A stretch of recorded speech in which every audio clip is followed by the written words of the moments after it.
Ladies and gentlemen, there are moments in life when you look around and there's no one. No hand to hold, no voice to lean on, no echo to your cry. And that silence, it terrifies you, it shakes you, it makes you question everything. But let me tell you something that life has taught me the hard way. That silence is not your enemy, it is your teacher. Being alone doesn't mean being weak. It means being in the company of the only person who will never leave you, yourself. Solitude reveals your true strength. It's in those moments when the world goes quiet, when the calls stop coming, when the noise fades and the crowd disappears. That's where you meet yourself. And the first time you do, it's uncomfortable. It feels unnatural, even cruel, because for so long, we've been conditioned to measure our worth by how many people surround us, how many likes we get, how many conversations we're a part of. So when the chatter stops, it almost feels like a punishment, but it's not. It's a doorway. When you're alone, you can distract yourself with other people's opinions, other people's decisions, or other people's energy. You are left with nothing but your own thoughts, your own fears, your own heartbeat. And that is where the real work begins. The mask slips, the roles fade. You're not a friend, a student, a sibling, a worker.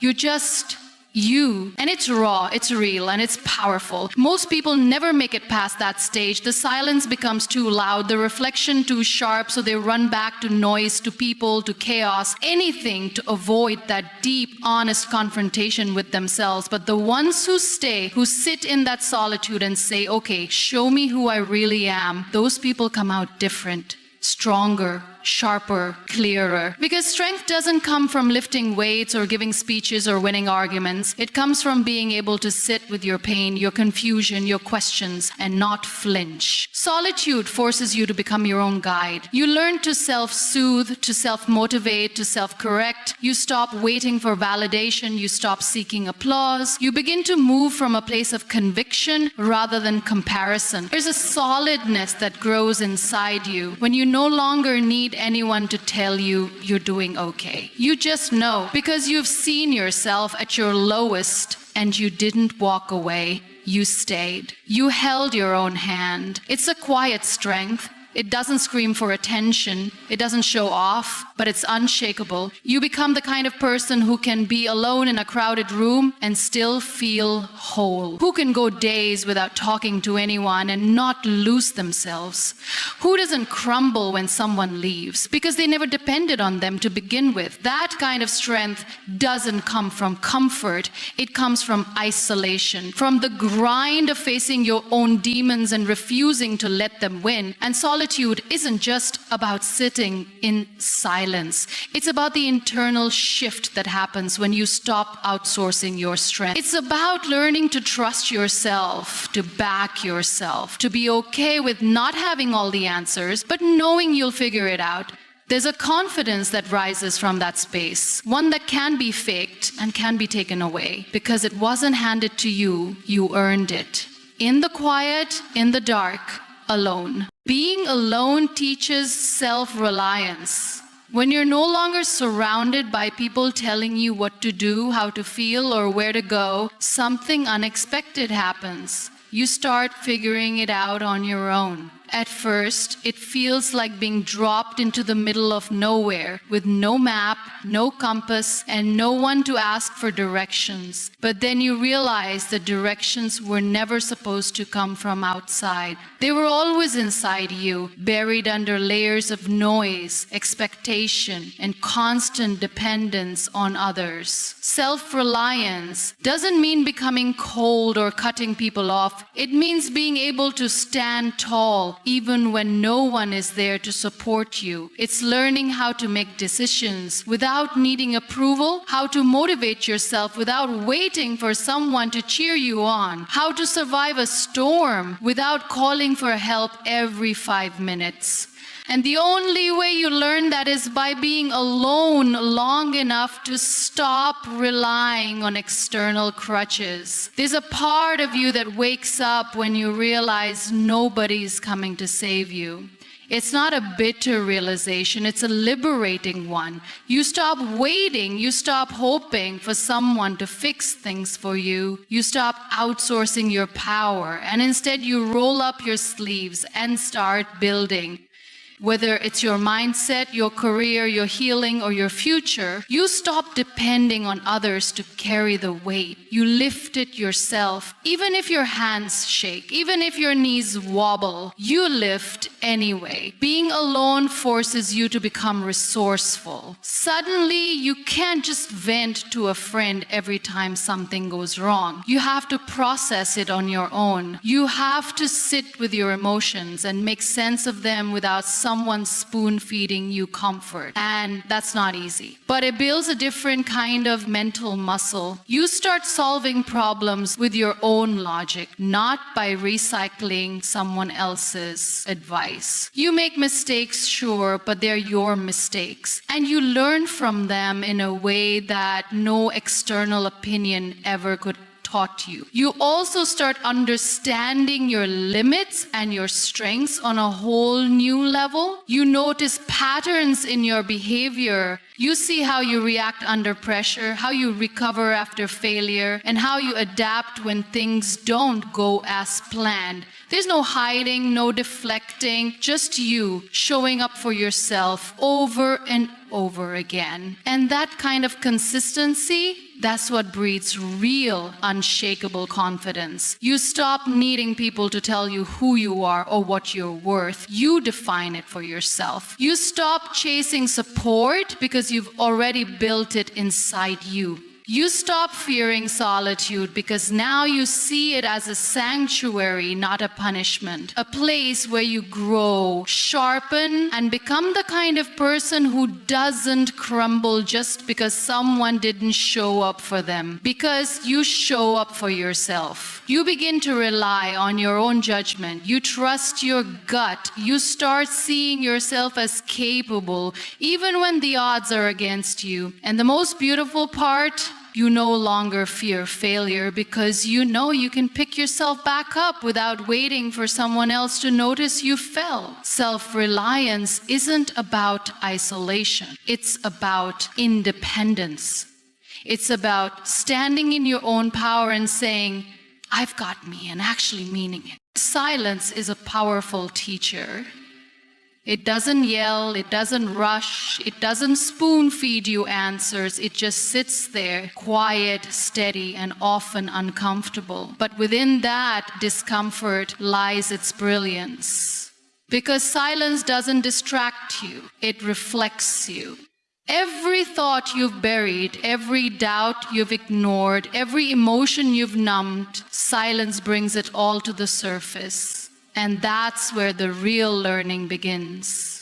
In a world obsessed with noise, constant updates, endless scrolling, never-ending conversations, silence feels almost threatening. People fear it because it forces them to face the parts of themselves they've been avoiding. It's much easier to drown your thoughts in other people's opinions than to sit down and ask, what do I really think? What do I really feel? Silence strips away the fluff. It demands honesty. Brutal, uncomfortable, necessary honesty. When you're in silence long enough, you begin to hear your own voice again. Not the one shaped by society, not the one echoing your parents or your teachers or your friends, but your voice. The raw, real version of it. And at first it sounds unfamiliar, like hearing a distant melody you forgot you knew, but the more you listen, the clearer it becomes. That voice becomes your compass. It tells you when you're lying to yourself. It tells you when you're not living up to your potential. It tells you when it's time to let go or when it's time to fight harder. And it only speaks clearly when the noise is gone. Silence is also where your resilience gets tested. When there's no one to validate your pain, no one to cheer you on, and no one to soften your fall, you start realizing how much of your strength depends on noise. And when that's gone, you're left with just you. And the question,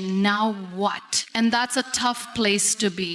But it's in that place that grit is born. Not the fake kind of toughness you put on for show, but the quiet kind, the type that holds you together when everything else is falling apart. You also start noticing things you never did before. In silence, the world slows down. You catch the way sunlight hits your room at a certain hour. You feel the rhythm of your own breathing. You notice the weight of your own presence. There's a beauty in that stillness, in learning to exist without performing. You're not entertaining anyone. You're not trying to prove anything. You're just being. And for many people, that's the hardest thing to do. Just exist without needing to impress or please or achieve. Silence humbles you. It shows you that you don't know as much as you thought. It reveals how dependent you've become on other people's noise to fill the gaps in your confidence. It makes you question things, your purpose, your choices, your habits. It gives you space to tear down old beliefs and build better ones. It doesn't judge. It just waits patiently until you're ready to listen. And eventually, silence doesn't feel like the enemy anymore. It starts to feel like home, a place where you can recharge, a place where your soul can breathe, a place where growth happens quietly but deeply. Because sometimes the biggest changes in life don't come from dramatic events or loud realizations. Sometimes they come from sitting in a room with no sound, no distraction, and finally hearing yourself think. Pain in isolation builds resilience. There's a certain kind of strength that doesn't grow in front of an audience. It doesn't bloom in comfort or applause. It takes root in the quiet agony of being alone with your pain, in the raw moments when no one is watching and no one is coming to rescue you. That's where resilience is born, not in the ease of healing, but in the brutal honesty of enduring.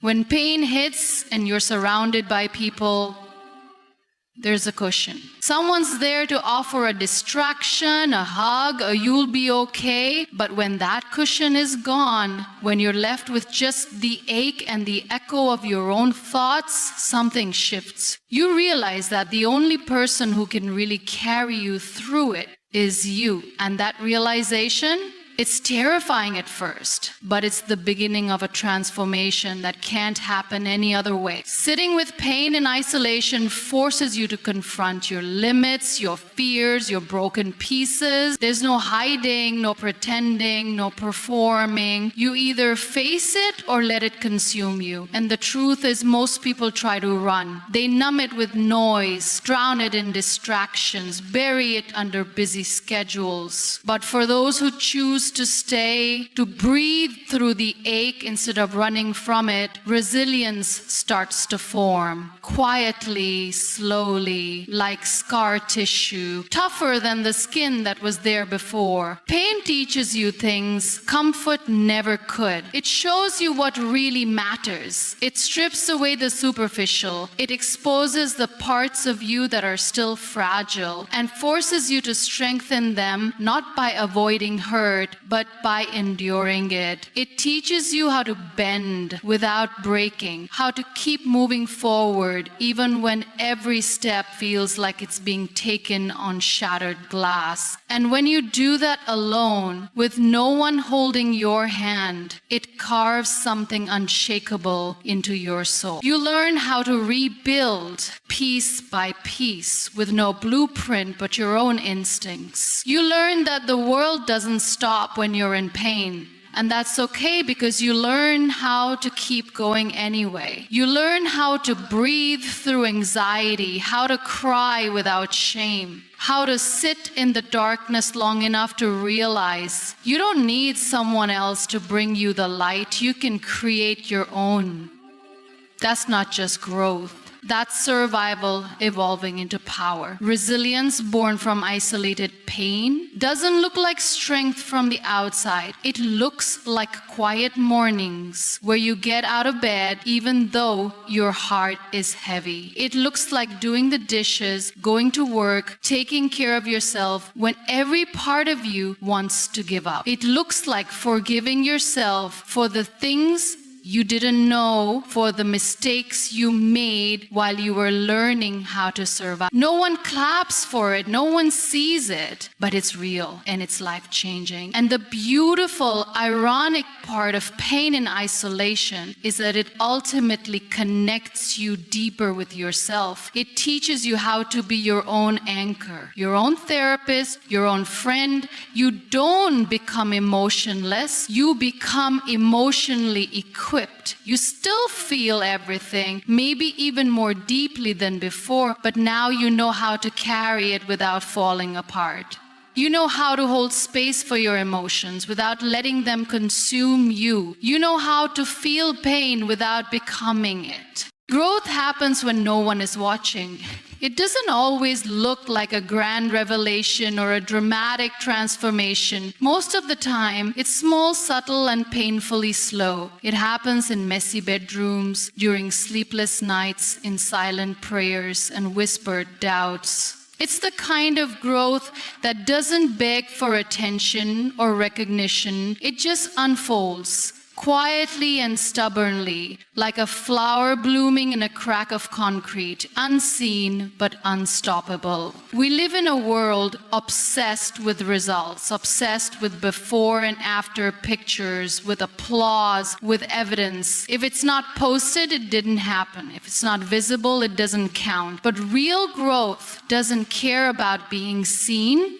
It cares about being felt. It shows up when you choose to keep going, even when there's no one cheering you on. It builds when you make difficult choices, not because someone told you to, but because your soul knew it was time to level up.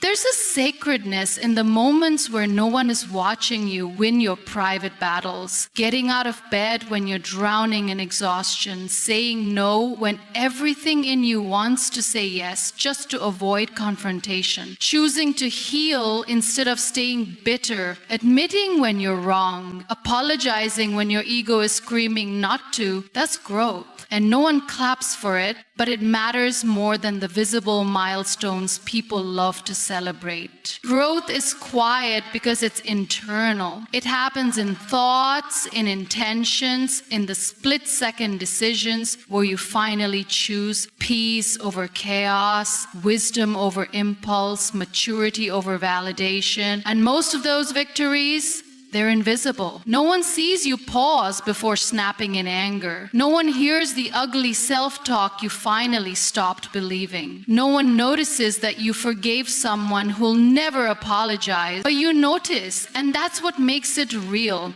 The problem is, we're taught to measure our progress by how others react. We crave feedback, approval, applause, but real evolution is deeply personal.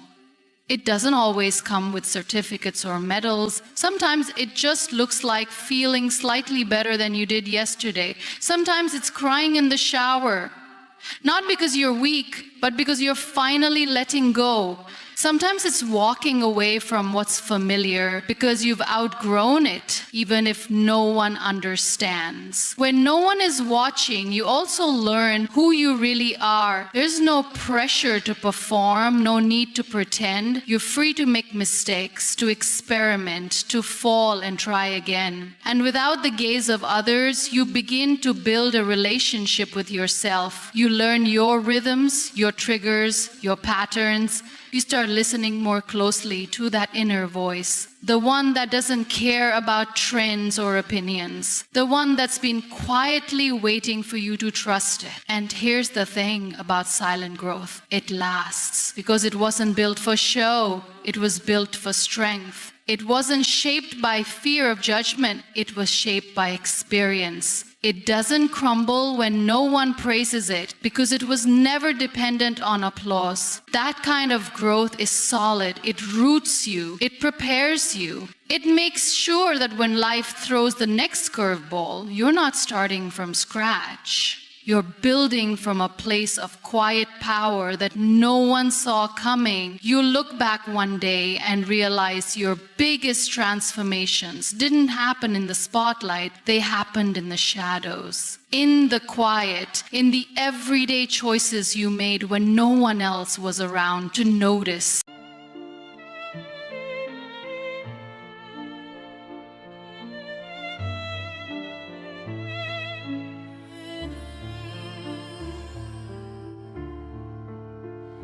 Beneath the stars we whisper dreams. A violin plays soft, it seems. The night unfolds its velvet wings. We dance on air like fancy things. A crescendo builds with every beat. Our hearts, they dance in perfect heat. The world is ours in silent screams. We're floating high on whispering dreams. Together we are one sweet song. The night won't be too late, too long. Our melody will carry on in every note where we belong. The orchestra, it swells to life. The strings, they cut the dark like a knife. Your voice an echo in my soul. In every verse we find the goal. Oh, violins, they cry so pure. In every touch we find the cure. Your hand in mine, the music flows. In whispered dreams, the magic grows. Together we are one sweet soul. The night won't be too